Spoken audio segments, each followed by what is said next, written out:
নাটোরে জেলা বিএনপির নতুন আহ্বায়ক কমিটির পরিচিতি ও কর্মী সভা অনুষ্ঠিত হয়েছে।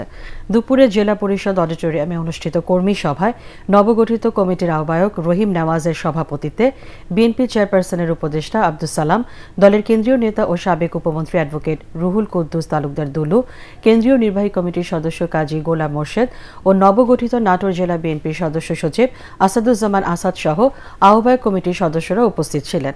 কর্মী সভায় বক্তারা অভিযোগ করেন, আগামী জাতীয় সংসদ নির্বাচনকে দীর্ঘায়িত বা বানচাল করতে ষড়যন্ত্র শুরু হয়েছে, তবে কোনো ষড়যন্ত্র সফল হতে দেবে না বিএনপি।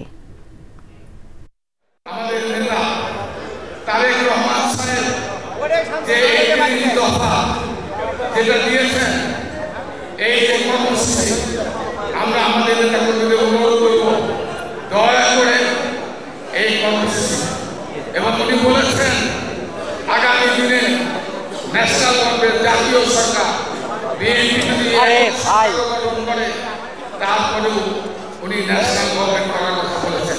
এই সমস্ত কর্মসূচিগুলোকে আমরা বাস্তবায়ন করতে চাই। ইনশাআল্লাহ ষড়যন্ত্র চক্রান্ত কোনো কিছুই আপনাদেরকে রুখতে পারবে না।